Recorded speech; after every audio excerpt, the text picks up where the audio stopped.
하나님, 이 시간 또 하나님의 말씀을 듣습니다. 또 하나님의 말씀을 받습니다.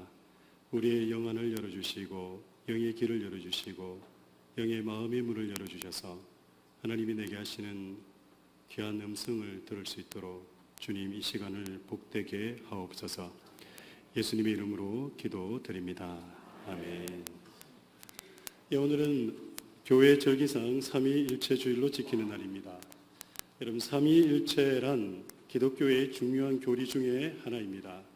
또한 다른 종교에서는 찾아볼 수 없는 기독교만이 가진 독특한 교리이기도 합니다. 하지만 안타깝게도 이 삼위일체 교리를 설명하기가 쉽지 않다는 이유로 오늘날 교회에서는 거의 가르쳐지지 않고 있는 내용 중에 하나입니다. 오히려 괜한 말을 꺼냈다가 혼란을 더 일으킬 수 있다는 이유로 아예 언급 자체도 하지 않습니다. 그런데 이 삼위일체 교리는 우리의 신앙생활에 아주 중요한 위치를 차지하고 있습니다. 왜냐하면 우리의 구원의 문제와 직접적인 연관이 있을 뿐만 아니라 성도들의 중생, 즉 거듭남과 성도들의 성화의 삶 과 매우 밀접한 관계가 있기 때문에 그렇습니다. 예수님을 알지 못하던 저희들이 예수 그리스도를 구세주로 고백하고 믿음에 이르러 거듭나서 구원받고 성화의 삶과 거룩한 삶의 열매를 맺어 결국에는 천국에 이르게 되는 이 모든 과정을 삼위일체 하나님의 인도하심을 받게 되어 있기 때문에 우리 믿는 자들은 삼위일체 교리에 대해 명확하게 알고 이해할 필요가 있습니다. 우선 삼위일체 교리를 간략하게 말씀을 드린다면 이렇게 설명을 드릴 수 있습니다. 삼위일체란 한 분 하나님께서 세 인격으로 존재하신다라는 것입니다. 한 분 하나님께서 삼위, 즉 성부 하나님과 성자 하나님 그리고 성령 하나님으로 존재하신다라는 말입니다. 이게 무슨 소리인가 라고 생각하실 수 있습니다. 하나님이 한 분이신데 세 인격으로 존재하신다? 이게 말이 되는 소리인가 라고 생각할 수 있다는 겁니다. 혹 어떤 사람은 하나님께서 세 인격으로 존재하신다라고 말씀을 드리니까 제게 이렇게 질문하는 분도 있었습니다. 목사님, 한 분 하나님께서 세 인격으로 존재하신다면 그렇다면 하나님은 다중인격자이십니까? 여러분, 그건 아니겠지요. 하나님께서 세 인격으로 존재한다라는 말은 하나님께서 다중인격적이다라는 말이 아니라 하나님은 세 분으로 각각 존재하시지만 이 세 분 하나님은 동일한 한 하나님이시다라는 말입니다. 문제는 이게 설명하기도 이해하기도 쉽지 않다라는 겁니다. 왜냐하면 우리 인간으로서는 절대 이해되거나 경험할 수 없는 오직 하나님만이 가지시는 독특한 성질이기에 인간의 지식과 이성으로는 알 수 없는 것입니다. 신학이라는 학문이 있습니다. 말 그대로 하나님을 연구하는 학문을 일컫는 말입니다. 물론 신학이라는 학문 자체가 말이 안 되는 겁니다. 왜냐하면 유한한 인간이 무한한 절대신을 연구하고 조사한다라는 것 자체가 어불성설이기 때문에 그렇습니다. 여러분, 이 말이 이해가 되십니까? 우리같이 유한한 시공간에 한계가 있는 인간이 우리를 초월하는 그 초월자, 신을 연구할 수 있다라고 생각이 되십니까? 예, 우리는 하나님을 알 수도 없고 연구할 수도 없습니다. 그럼에도 불구하고 하나님을 알기 위해 학문적으로 체계를 세웠는데 이것을 신학이다 이렇게 이야기를 합니다. 이 신학에는 또 여러 분야의 신학적 부류가 있는데요. 그 중에 조직신학이라는 것이 있습니다. 이 조직신학에서 하나님의 속성이라는 것을 가르치게 됩니다. 하나님의 속성에 대해서 이야기할 때 두 가지 큰 영역으로 이야기를 하는데요. 그 하나님의 속성 두 가지가 무엇이냐면 바로 하나님의 비공유적 속성과 하나님의 공유적 속성이라는 것이 있습니다. 하나님의 특성이 하나님의 성격, 그러니까 속성이라는 게 두 가지가 있다는 얘기예요. 하나는 공유적 속성이라는 게 있고 하나는 비공유적 속성이라는 거. 이 공유적 속성이라는 게 뭐냐면 우리 인간과 똑같이 공유할 수 있는 속성을 공유적 속성이라고 얘기합니다. 예를 들어서 우리는 서로 사랑할 수 있습니다. 마찬가지로 하나님도 우리를 사랑하십니다. 때로는 우리도 악이나 불의를 보면 분노합니다. 하나님 역시도 분노하십니다. 그래서 하나님의 공유적 속성이라는 것은 바로 우리 인간들과 함께 공유하실 수 있는 그런 특성, 그런 속성을 말하는 겁니다. 그렇다면 여러분 비공유적 속성은 무엇이겠습니까? 예, 우리는 가질 수 없는 하나님만이 가질 수 있는 그러한 속성을 바로 비공유적 속성이다라고 얘기를 합니다. 이 하나님의 비공유적 속성은 인간은 절대 가질 수 없는 속성입니다. 예를 들어 하나님의 무소부재라는 것이 있습니다. 이것은 오직 하나님만이 가지시는 특성이십니다. 우리 인간은 시공간에 제약을 받습니다. 우리는 현재 이곳에 앉아 있으면서 다른 곳에는 존재할 수가 없습니다. 하지만 하나님은 다르십니다. 하나님은 지금 이곳에 계시지만 또한 한국에도 계십니다. 유럽에도 계십니다. 아프리카에도 계십니다. 그래서 하나님께서는 아니 계신 곳이 없다라고 말합니다. 이 땅뿐만 아니라 하나님이 창조하신 그 어떤 곳에나 다 존재하고 계십니다. 이러한 하나님의 속성을 일컬어 하나님의 무소부재하심이다라고 말합니다. 그런데 이런 하나님의 속성이 우리 인간의 이성과 생각으로 설명이 되어지느냐라는 겁니다. 여러분 설명이 되어집니까? 우리의 인간의 이성과 생각으로 이해가 납득이 되어지십니까? 하나님의 속성은 우리의 인간 이성과 생각으로 설명되어지지 않습니다. 그런데 이렇게 인간의 이성과 생각으로 이해되지 않는 것이 하나님의 무소부재 같은 이런 속성뿐이겠습니까? 여러분 성경에 나오는 예수님의 동정녀 탄생은 또한 어떻습니까? 여러분 믿어지십니까? 오늘 예배를 우리가 시작하기 전에 사도신경으로 신앙을 고백했습니다. 뭐였습니까? 전능하사 천지를 만드신 하나님 아버지를 내가 믿사오며 그 외아들 우리 주 예수 그리스도를 믿사오니 이는 다 같이요 성령으로 잉태하사 동정녀 마리아에게 나시고. 여러분 예수님이 성령으로 잉태되셔서 동정녀 마리아에게 나셨다고 합니다. 여러분 동정녀가 누군지는 아시죠? 남자를 가까이 하지 않은, 남자를 알지 못하는 순수한 처녀입니다. 그 처녀가 남자의 힘이 없이 아이를 낳았다? 여러분의 이성과 여러분의 생각으로 과학적으로 그게 이해가 되십니까? 이 시간에 동영상을 하나 보려고 하는데요. 동영상 내용이 어떤 내용이냐면 한국의 그 조용기 목사님께서 본인이 서대문 교회에 목회를 하실 때에 한국의 유명한 암학자가 방문하게 됩니다. 사정이 있어서 방문하게 돼요.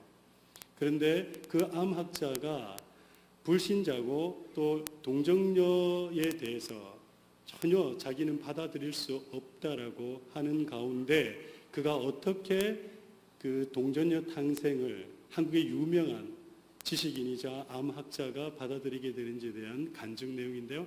그거 잠시 한번 보고 지나가도록 하겠습니다. 당신 말이야 설교할 때 우리 마누라만 쳐다보면 죽여버려. 기가 칵 막힙니다. 근데 내가 그때 우리 교인이 한 4,000명 됐어요. 내가 이 한 4,000명 성도 가운데 유독히 당신 부인을 쳐다볼 이유도 없고 또 당신 부인만 이쁜 줄 생각하느냐? 우리 집 사람도 당신 부인 뺨칠 만큼 이쁘다. 그러니까 그런 설 좀 쓰게. 좌우간 잔소리 말고 우리 마누라 꾀기만 하면 내 막 칼로서 막 조목서 찔러 죽인. 이체증이라는 것이 이렇게 무섭구나. 그런데 이체증 덕분에 교회는 꼭 나와요. 마누라 지키려고. 그 부인이 교회 나오면 꼭 따라와서 부인 옆에 딱 앉아가실 거예요. 근데 언제나 내 정면에 앉아있기 때문에 내가 설교할 때 이렇게 설교하다가 이렇게 가야지. 이렇게 보면 또 자기 부인 봤다고 또 야단법석하니까. 참 주일날 그 사람만 오면은 신경이 쓰이는데 아주 못 견디겠어요. 근데 꼭 예배를 피하고 나면은 내 사무실에 들어옵니다. 안 들어오면 좋겠는데 꼭 들어와가지고서 하는 말이, 자, 내가 멀리서 보니 당신 이마도 번질번질하고 바보같이 안 보이는데 왜 그 완전히 바보 같은 소리 하느냐? 생화학적으로 생각해봐라. 어떻게 처녀가 잉태하여 아들을 낳으며 어떻게 죽은 사람이 무덤에 들어갔다 사흘 만에 다시 부활하느냐? 피가 다 썩었는데 어떻게 부활하냐? 당신 멀리서 보면 상당히 청명도 있어 보이고 이마도 까지고 눈도 빛이 번쩍번쩍 나면서 하는데 그런 바보 같은 소리를 하는 거 보고 내가 너무나 불쌍하다. 어디 직장이 없으면 내가 직장 하나 구해줄까? 왜 그런 거짓말하고서 밥을 먹냐? 그러니 이 사람 무식한 사람도 아니고 세계적인 우리 한국이 난 암학자인데, 그래서 내가 당신 참 상박사 불쌍한 사람이요. 당신 고작 그거밖에 모르. 그러니까 자기는 참 불쌍하다. 보기에는 똑똑하게 보이는데 말하는 거 보면 영 바보 같은 말을 한다. 야, 나하고 그렇게 거리가 먼 줄 몰랐어요. 신령한 세계는 전혀 모르니까 내가 하는 말하고 그가 하는 말은 완전히 다른 세계예요. 그래서 나는 관심을 안 기울입니다. 내버려 놓고서 1년 동안 그 사람이 늘 나오면서 늘 저희 설교를 비평을 합니다. 바보 같은 말이라든지 사리에 맞지 않다, 비과학적이다, 지식이 없는 무식한 소리다. 그러다 귀뚱으로 들었는데, 크리스마스 날 제가 설교를 하는데 앉아서 손수건을 내서 자꾸 눈물을 닦아요. 그래서 그 사람이 언제 우느냐? 부인하고 싸우면 웁니다. 그래서 내가 크리스마스 아침부터 싸웠구나. 우는 거 보니까 그 자꾸 눈물을 닦더니만 그저 예배를 피하고 난 다음 내 사무실에 또 왔어요. 그래서 장 박사 왜 크리스마스 날 아침부터 부인하고 싸웠느냐? 또 울게 하니까 안 싸웠어. 그럼 왜 울어요? 나 말이야, 당신에게 와서 바보 같은 소리 1년 동안 듣다가 스키스프레이니아 정신분열증이 걸렸어. 오늘 아침에 당신이 무슨 동정녀가 아기를 낳고 말이야, 그가 하나님 아들이고 그런 소리 하는데 내 머리로서는 전부 바보 같은 소리 같은데 내 마음이 딱 꺼내지더니만 당신 말이 다 믿어지지 않냐? 그러니 이것이 정신분열증의 증거라고. 마음이 뜨거워져서 머리는 안 믿는데 마음은 믿어지는 것은 정신분열증이에요. 그러므로 당신에게 와서 1년 동안 설교 듣고 바보 같은 말 듣다가 내가 정신분열증 걸렸는데 책임져 고쳐! 나보고 고쳐줘! 그래서 잘 걸렸다. 당신 그 정신분열증은 천당 가는 정신분열증이다. 그게 걸려야 천당을 간다. 내가 그 고칠 약을 줄게. 그 무슨 약이냐? 구약과 신약이 있다.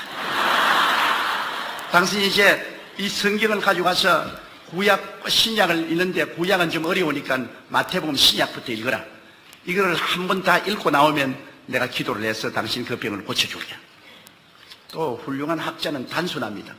성경을 가지고 가서 그때부터 성경을 읽는데 미친같이 신약을 읽고 구약을 읽고 완전히 거듭나버리는 겁니다. 완전히 새 사람이 됐어요. 아직까지도 머릿속에는 많은 퀘션이 있는데 그 마음은 성령으로 말미암아 진리가 계시되어서 변화돼서 그때 내가 너무나 뚜렷이 깨달은 것은 성령의 역사는 머리를 통해서 들어가는 게 아니라 마음을 통해서 들어가는구나. 지식적으로 변화를 받는 게 아니라 마음에 중생하니까 마음이 달라져요. 그 좋은 머리를 가지고 마음이 세속에 있을 때는 자꾸 그리스도를 반대하더니만 그 다음에 마음이 달라지니까 또 그 좋은 머리를 가지고서 동정녀 탄생을 할 수 있다고 또 증명을 하기 시작하는 겁니다. 그가 하는 말이 amphibious animal이라고 해서 양서류 동물인 물에도 살고 무태도 사는 뱀이나 개구리 같은 것은 알을 수컷이 없어도 바늘로 찔러주는지 전기 자극만 주면은 그대로 부화가 되어서 나와요. 수컷이 없어도. 그래서 하는 말이 양서류 동물은 우리가 생물학적으로 보아도 수컷이 없어도 전기 쇼크를 주면은 부화가 되어서 새끼가 나오는데 하물며 동정녀 마리에게 성령의 쇼크가 왔는데 뭐 아들 낳는 거는 식은 죽 먹겠지 뭐. 옛날에 그렇게 그 좋은 머리로 가지고 반대하던 사람이 이제 마음이 변하니까 또 그 좋은 머리로 예수님이 동정녀 탄생하는 것은 과학적으로 증명할 수 있는 문제고 당연한 문제라고. 그러고 열렬히 그리스도를 전도하더라고요. 여러분 어떻습니까? 성경이 말씀하십니다. 사람이 마음으로 믿어 의에 이른다라고 합니다. 우리의 생각과 이성으로 믿어서 의에 이르는 것이 아니라 우리의 마음으로 믿어서 마음으로 믿을 때에 하나님의 놀라운 기적이 일어날 줄 믿습니다. 여러분 이 삼위일체 교리도 마찬가지입니다. 우리의 이성과 지식으로는 이해가 되어지지 않는 것입니다. 그렇기 때문에 자꾸 과학적으로 해석을 하려고 하고 이성적으로 이해하려고 하면 쉽게 풀리지가 않습니다. 하지만 우리의 이성과 생각은 잠시 내려놓고 마음으로 받아들이면 삼위일체 되시는 하나님이 우리에게 깨달음을 주시고 삼위일체 되시는 하나님으로 인하여 풍성한 신앙생활과 성화의 삶, 거룩의 삶의 열매를 많이 맺게 될 줄 믿습니다. 여러분에게 질문 하나 하겠습니다. 우리의 삶에 능력을 베푸시는 분은 누구이십니까? 하나님이십니다. 그 옛날 홍해를 가르시는 분은 누구이십니까? 하나님이십니다. 이스라엘 백성을 40년 광야 생활 속에서 만나로 먹이시고 한 벌의 옷과 한 벌의 신으로 40년간 발이 부르트지 않게 하시고 헐벗지 않게 살아갈 수 있도록 하신 분이 누구십니까? 하나님이십니다. 전능하신 하나님이십니다. 예수님께서 죽은 나사로를 살리실 때도 하나님께서 예수님께 능력을 부어주심으로 기적을 일으키신 것입니다. 어떻게 이런 일이 가능합니까? 하나님과 예수님은 하나이시기 때문에 그렇습니다. 동등한 분이시기 때문에 그런 겁니다. 그런데 여기서 중요한 것이 있습니다. 여러분 잘 들으셔야 돼요. 잘 들으셔야 되는데 하나님은요 거룩하신 분이시기에 죄가 있는 곳에는 기적을 베풀거나 역사하지 않으십니다. 믿으십니까? 하나님은 거룩하신 분이십니다. 어느 정도로 거룩하시냐면 우리가 상상할 수 없을 정도로 아주 거룩하신 분입니다. 그래서 그 거룩하신 분은 죄가 있는 곳에는 함께하지 않습니다. 죄가 있으면 하나님의 능력을 나타내지 않으십니다. 더욱이 죄인과는 함께 하시지도 그들과 가까이 계시지도 않습니다. 그래서 하나님은 죄인들의 그 어떤 기도도 듣지 않으십니다. 왜 그렇습니까? 이사야 선지자가 말한 바와 같이 하나님과 우리 사이를 죄가 갈라 놓았기 때문에 죄 가운데 죽을 수밖에 없는 인간들은 하나님께 스스로 나아갈 수 없다라고 말씀하십니다. 설령 인간들이 하나님께 어찌어찌해서 나간다 할지라도 거룩하신 하나님께서는 죄인된 인간들을 다 소멸해 버리시기 때문에 다 태워버리시기 때문에 죄인된 우리는 하나님께 감히 나갈 수도 없고 하나님께 간구할 수도 없습니다. 이것을 신학적인 용어로 하나님의 거룩하심이다라고 얘기를 합니다. 하지만 오늘 성경은 우리에게 놀라운 말씀을 선포하십니다. 요한복음 14장 13절에서 14절의 말씀입니다. 함께 우리 읽어보도록 하겠습니다. 시작. 너희가 내 이름으로 무엇을 구하든지 내가 시행하리니 이는 아버지로 하여금 아들을 인하여 영광을 얻으시게 하려 함이라. 내 이름으로 무엇이든지 내게 구하면 내가 시행하리라. 지금 뭐라고 말씀하고 있습니까? 하느님과 동등되신 예수님께서 우리가 기도하면 우리의 기도를 들으시고 어떻게 하신다고 말씀하십니까? 다 시행하겠다고, 다 이루어 주시겠다고 말씀하십니다. 왜 이렇게 하시는 것입니까? 왜 예수님께서 우리의 기도를 들으시고 응답하시겠다고 말씀하십니까? 다른 이유가 없습니다. 예수님께서 우리를 너무나 사랑하시기 때문에 그런 것입니다. 성경은 예수님께서 우리를 너무나 사랑하셔서 친히 자신의 몸을 찢으시고 우리를 죄에서 해방시켰다라고 말씀합니다. 여러분 성경 한번 같이 찾아보도록 하겠습니다. 요한계시록 1장 말씀입니다. 여러분 앞에 있는 성경입니다. 여러분 앞에 있는 성경을 펼쳐서 우리 요한계시록 1장의 말씀을 한번 찾아보도록 하겠습니다.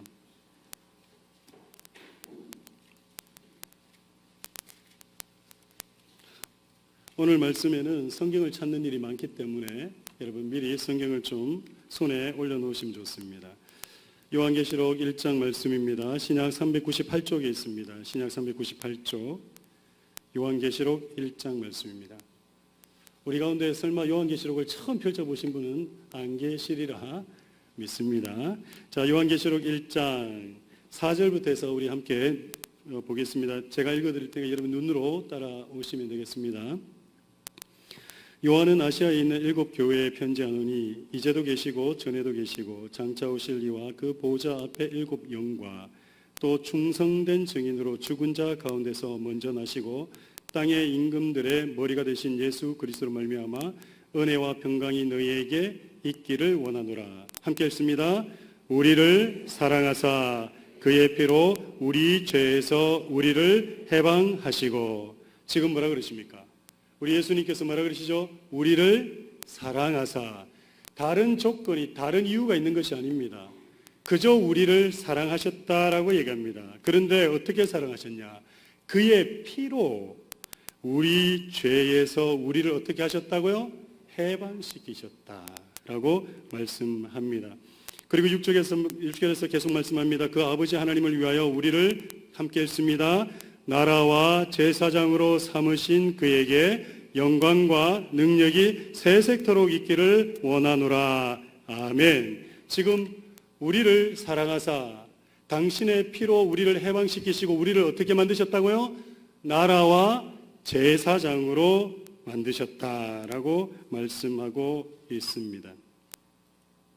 뿐만 아니라 성경은 우리 예수님의 피로 인하여 이제는 담대하게 하나님께 나아갈 수 있게 되었다라고도 말씀합니다. 여러분 만약에 우리가 구약 시대를 살고 있다면 저와 여러분이 오늘 이 시간 무탈하게 아무 일 없이 이 자리에 나와서 예배를 드릴 수 있었을까요? 아마 어려울 겁니다. 왜 그렇습니까? 하나님 앞에 나아가기 위해서는 1.1에게 죄가 있으면 됩니까? 안 됩니까? 안 됩니다. 하나님께 나아가기 위해서는 반드시 거룩함을 가지고 나아가야 되는데 하나님께 나아가는 구약시대의 삶은 반드시 어린 양의 피로 죄 씻음 받고 나가지 않으면 안 되는 겁니다. 근데 어떻게 우리가 이곳에 오늘날 예전에 구약시대의 성전 같은 교회에 어떻게 여러분이 나올 수 있습니까? 우리가 나올 수 있습니까? 뭐 때문에 나오게 되셨습니까? 안 죽고 나올 수 있게 되셨냐는 거예요. 여러분 히브리서 10장 말씀 한번 보겠습니다. 한번 찾겠습니다. 히브리서 10장 363쪽에 있습니다. 363쪽 히브리서 10장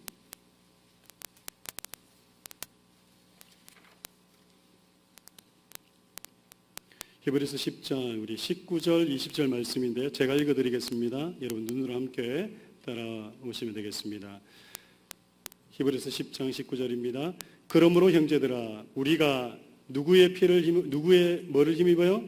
예수의 피를 힘입어 어디에 들어갈 담력? 성소에 들어갈 담력을 얻었나니. 지금 저와 여러분이 무탈하게 주님의 전 이곳에 나올 수 있는 것은 뭐 때문이라고요? 예수 그리스도의 피로 말미암아 성소에 들어갈 담력을 가졌다라고 얘기합니다. 만약에 구약시대에 우리가 살고 있었다면 우리는 이 자리에 나오기도 전에 하나님의 성전을 밟기도 전에 바로 죽었을 겁니다. 지난 한 주간 여러분의 삶은 어땠습니까? 떳떳하십니까? 깨끗하십니까? 거룩한 삶을 살다 오셨습니까? 아니에요. 아니에요. 온갖 들어온 것은 다 만지작 거리고 그나마 좀 오늘 예배를 준비하며 회개하며 기도하고 나오신 분이 있다면 다행이지만 그거 역시도 하지 아니하고 이 자리에 나와 있다면 구약시대에 갔으면 하늘에서 불이 10번이라도 10번이 뭡니까? 1000번, 10,000번이라도 내려와서 우리의 생명을 걷어가셨을 겁니다. 그런데 그렇게 죄를 짓고도 우리가 멀쩡하게 여기 앉아서 예배를 드릴 수 있는 건 뭐 때문이죠? 예수 그리스도의 피. 그분의 피로 말미암아 성소에 들어갈 담력을 얻었기 때문에 그렇다라고 얘기합니다. 그래서 20절에서 얘기합니다. 그 길은 우리를 위하여 휘장 가운데로 열어놓으신 새롭고 무슨 길이다? 산 길이다. 죽음으로 가는 길이 아니라 생명으로 가는 길이다라고 얘기합니다. 휘장은 곧 저희 뭐라고요? 육체니라. 예수 그리스도의 육체. 우리 주님께서 십자가에 달렸을 때 성전 안에 있는 휘장이 위에서부터 밑으로 찢어졌습니다. 그리고 지성소와 성소를 더 이상 구분하지 않고 하나님께서 어떻게 하셨습니까? 죄인들이 언제든지 나올 수 있도록 그렇게 만드신 겁니다. 우리는 원래 거룩하신 하나님께 절대로 나아갈 수 없고 그분께 간구할 수도 없었는데 예수 그리스도로 말미암아 우리가 하나님께 나아갈 수 있게 되었으며 예수 그리스도로 말미암아 기도할 때에 하나님께서 우리의 기도를 들으신다라고 약속하신 겁니다. 어떻게 거룩하신 하나님께서 우리의 기도를 들으십니까? 하나님과 예수님이 하나이시기 때문에 그런 겁니다. 요한복음 14장 11절 말씀에 이런 말씀이 있습니다. 우리 함께 읽어보겠습니다. 시작. 내가 아버지 안에 있고 아버지께서 내 안에 계심을 믿으라. 그렇지 못하겠거든 행하는 그 일을 인하여 나를 믿으라. 지금 뭐라고 말씀하십니까? 예수님께서 누가 안에 있다고요?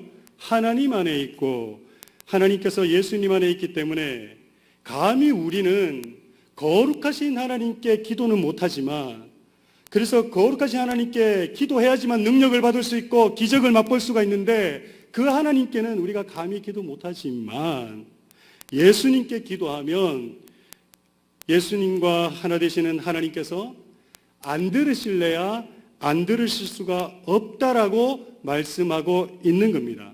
그래서 13절에서 말씀을 하시는 겁니다. 우리 13절 말씀인데 한 번 더 읽겠습니다. 시작.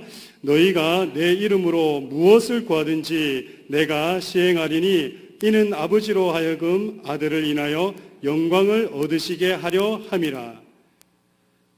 우리가 예수님의 이름으로 무엇이든지 구하면 예수님께서 다 행하시겠다라고 하십니다. 근데 재미난 것은 이 일로 인하여 하나님께서 영광을 받게 된다라고 말합니다. 왜 그런 것입니까? 기도는 우리가 하고 그 기도를 이루시는 분은 예수님이 하시는 건데 예수님이 하시는 일이신데 왜 하나님께서 영광을 받으신다라고 말하고 있냐라는 겁니다. 우리는 무엇을 해도 죄된 일밖에 하지 못합니다.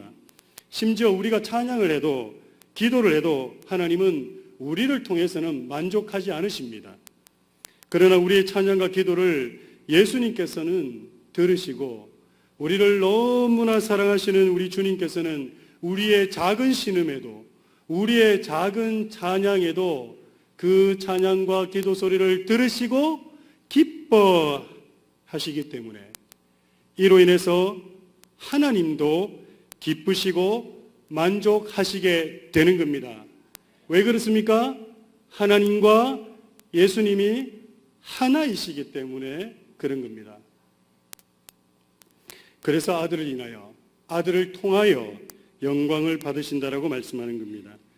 또한 예수님은 우리를 사랑하셔서 우리와 영원토록 있으시기를 원하십니다. 하지만 이 땅에 인간의 몸으로 오셨던 예수님은 모든 인간에게 동일하게 있어주지 못하셨습니다.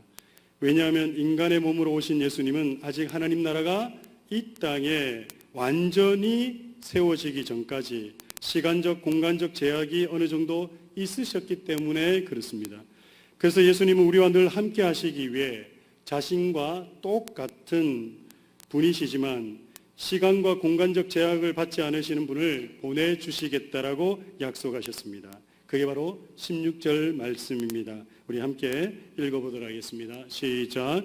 내가 아버지께 구하겠으니 그가 또 다른 보혜사를 너희에게 주사 영원토록 너희와 함께 있게 하시리니. 지금 뭐라고 말씀하십니까? 예수님께서 하나님께 다른 보혜사를 보내달라고 요청하겠다라고 말씀하십니다. 여기서 다른 보혜사란 예수님과 다르신 분을 보내겠다라는 것이 아니라 헬라 원어로 해석을 해드리면 예수님과 모든 면에서 똑같지만 성질이나 기질, 모양이나 속성에서 조금도 틀림없는 완전히 똑같은 분이시지만 따로 존재하는 분이다라고 말하는 겁니다. 쉽게 말씀을 드려서 예수님과 다를 바 없는 다른 분이다라는 말입니다. 그런데 요한복음 16장 7절에서 8절에는 예수님께서 한 가지 중요한 말씀을 하고 계십니다. 여러분 요한복음 16장 7절과 8절 말씀 한번 찾아보겠는데요. 여러분 성경 한번 찾아보시기 바랍니다. 신약 175쪽에 있습니다. 신약 175쪽에 있습니다.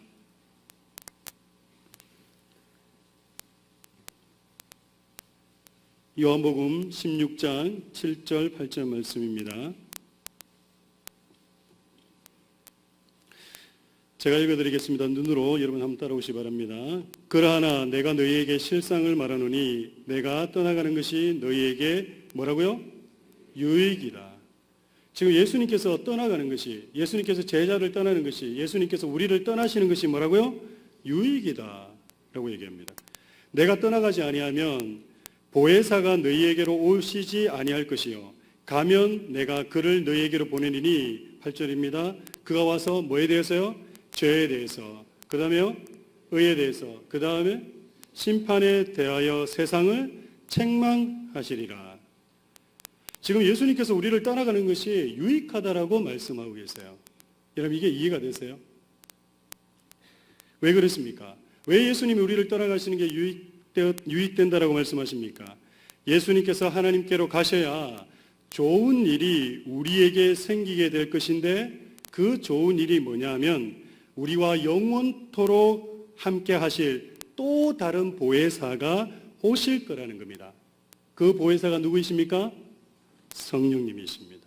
성령님이십니다. 그리고 그 성령님께서 우리에게 오셔서 무엇을 한다고 말씀하고 있습니까? 지금 8절에서 그가 뭐에 대해서요?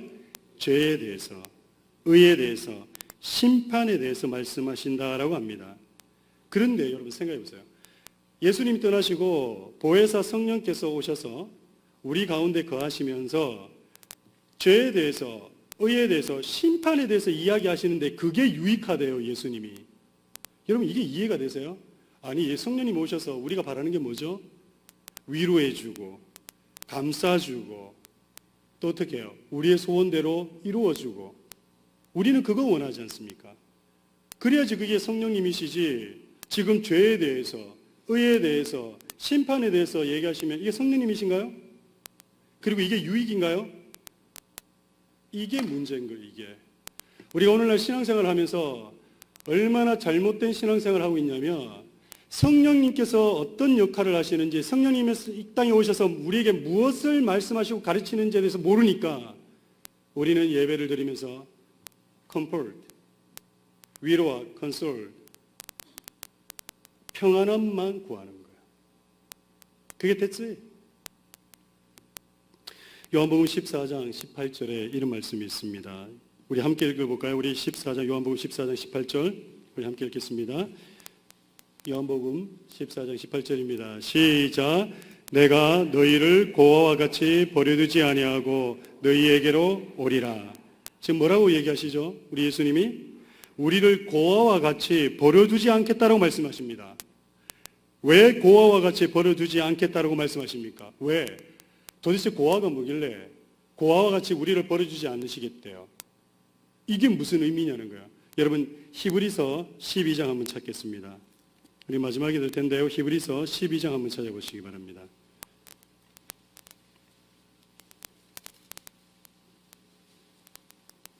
(367쪽에) 있습니다. 367쪽. 히브리서 12장입니다. 367쪽 신약 한번 1절부터 해가지고 제가 조금 읽어가면서 설명을 드리겠습니다. 여러분 한번 눈으로 따라오시기 바랍니다.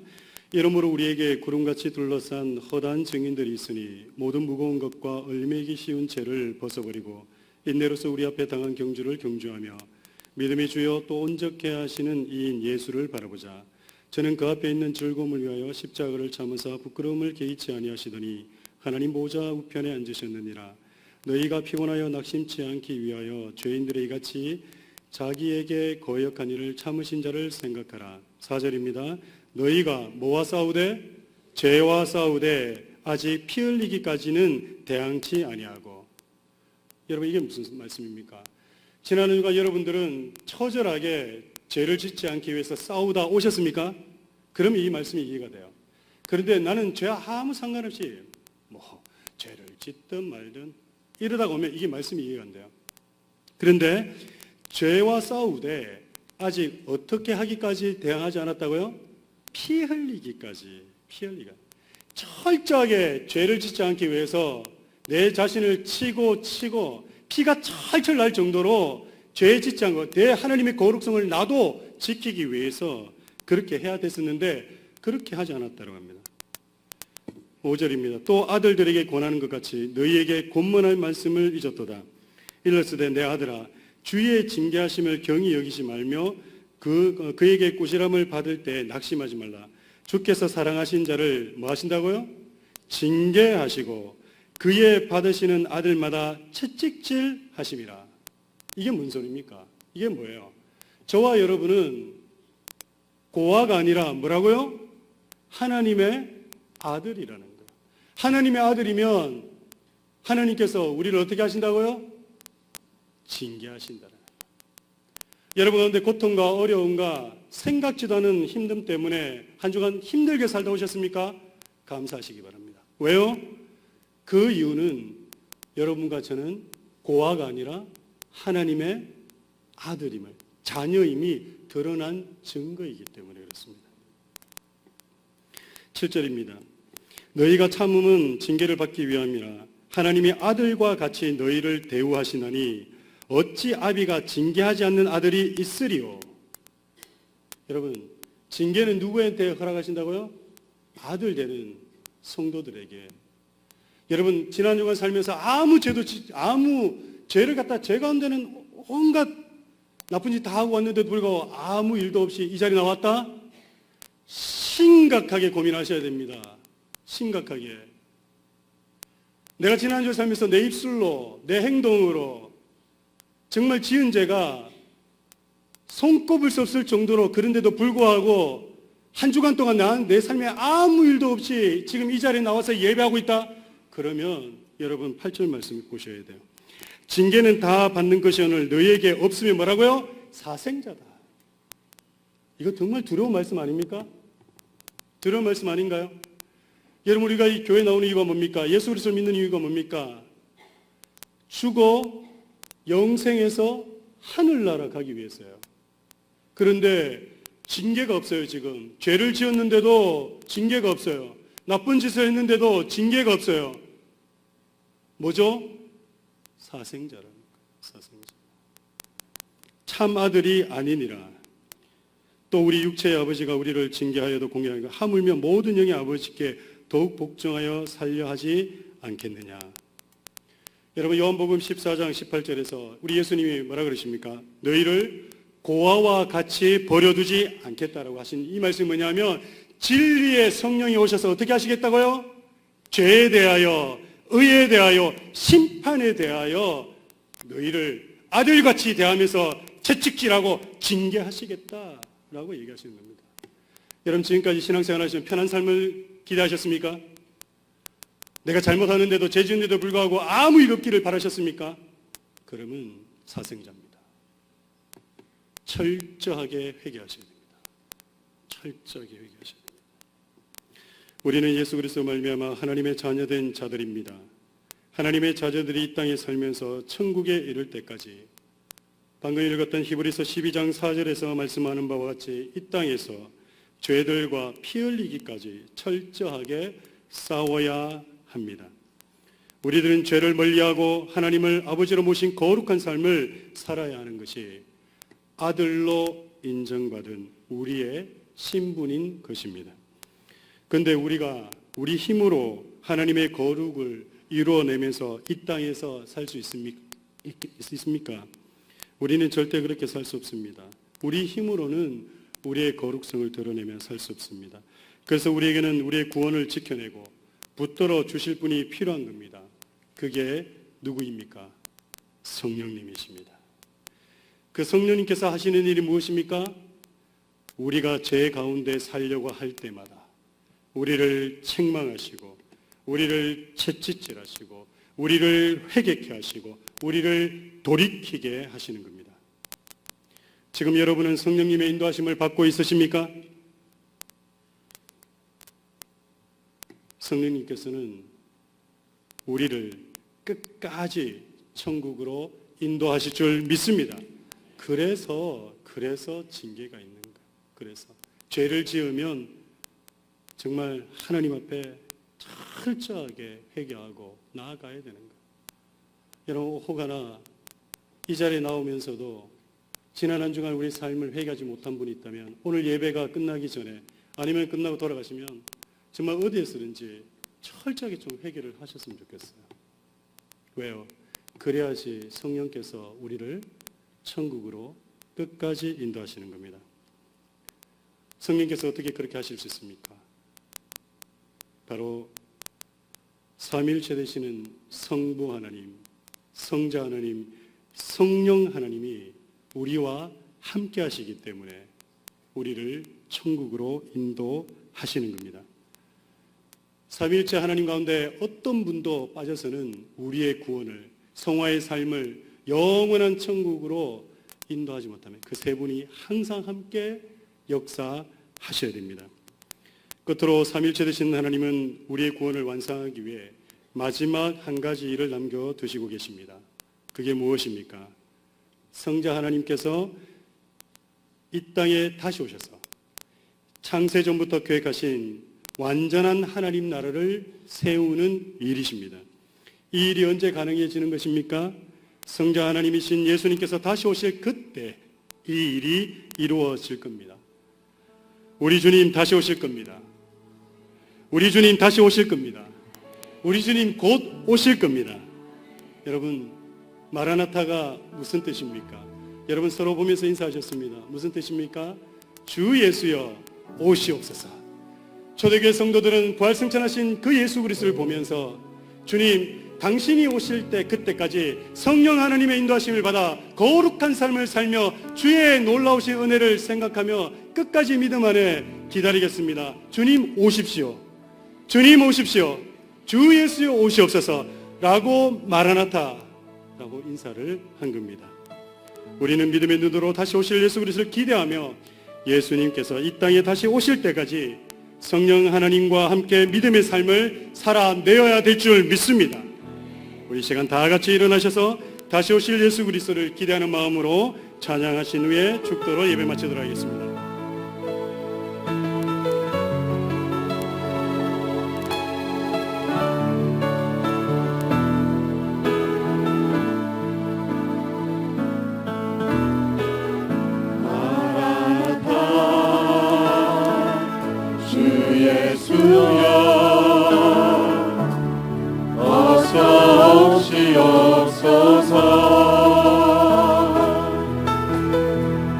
땅의 모든 끝 모든 족속 주를 찬송하게 하소서. 마라나타 주 예수여 어서 오시옵소서. 모든 열방이 주께 돌아와 춤추며 경배하게 하소서. 우리 주님 다시 오실 길을 만들자. 십자가를 이고 땅 끝까지 우리 가리라. 주님 하늘 영광 온 땅 덮을 때 우리 땅 끝에서 주를 맞으리. 마라나타 마라나타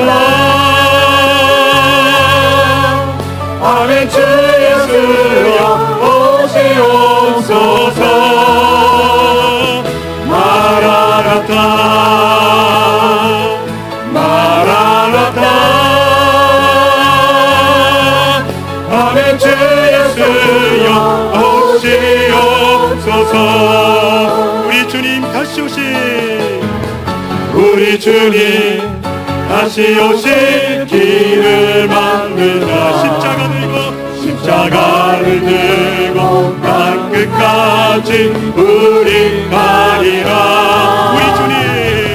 우리 주님 하늘 영광 온 땅 덮을 때 우리 땅 끝에서 주를 맞으리. 마라나타 마라나타 아멘. 주 예수여 오시옵소서. 마라나타 마라나타 아멘. 주 예수여 오시옵소서. 우리 시간 함께 통성으로 기도하기를 원합니다. 오늘 말씀을 생각하시면서 하나님 그렇습니다. 우리는 고아가 아닙니다. 하나님의 아들입니다. 하나님의 자녀입니다. 그렇기 때문에 우리는 거룩함을 잊어서는 안 됩니다. 거룩성을 잃어버려서는 안 됩니다. 하나님, 지난 한 주간 살면서 알게 모르게 지은 죄가 있습니다. 주여, 이 시간 회개하며 나갑니다. 우리를 정결하게 하여 주시옵소서. 우리를 변화시켜 주시옵소서. 성령으로 충만케 하여 주시옵소서. 우리 교회에 주님의 영으로 충만케 하여 주시옵소서. 그래서 주님 오시는 그날까지 마라나타 주 예수여 오시옵소서 라고 고백하며 믿음의 순결을 지킬 수 있는 우리의 삶이 되게 하여 주시옵소서. 이 시간 함께 통성으로 기도하며 나아가겠습니다. 자비하신 아버지 하나님, 아버지 하나님, 이 시간 하나님의 영으로 임하여 주시옵소서. 아버지 하나님, 이곳 하나님의 사랑하는 성도들의 영혼에 아버지 하나님의 성령의 기름을 부으소서. 아버지 하나님, 지난 주간 살면서 아버지 하나님 지은 죄가 있습니까? 죄를 짓고 있으면서도 죄를 짓고 있는지도 모르고 아버지 하나님의 후회를 하고 있습니까? 아버지 하나님의 지옥을 향해서 하나님을 이루고 있습니까? 아버지 하나님 깨어나길 원합니다. 아버지 하나님 일어나길 원합니다. 아버지 하나님 회개하길 원합니다. 아버지 하나님의 성령을 기름 부어 주시옵소서. 우리의 죄와 허물을 용서하여 주셔서 우리 입술로 지은 죄, 마음으로 지은 죄, 아버지 하나님 음란하며 간음하며 아버지 하나님 앞에 온전하게 하나님을 드리지 못한 것, 아버지 하나님 먹지 말라 하는 문을 아버지 하나님 모든 것, 아버지 하나님 회개하며 나가기를 우리를 정결하게 하여 주시기를 아버지 하나님 함께하여 주시기를 원합니다.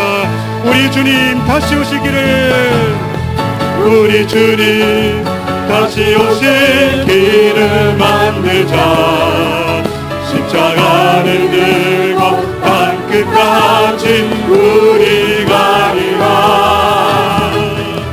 우리 주님 하늘 영광 온 땅 덮을 때 우리 땅 끝에서 주를 맞으리. 마라나타 마라나타 아멘. 주 예수여 오시옵소서. 마라나타 마라나타 아멘. 주 예수여 오시옵소서.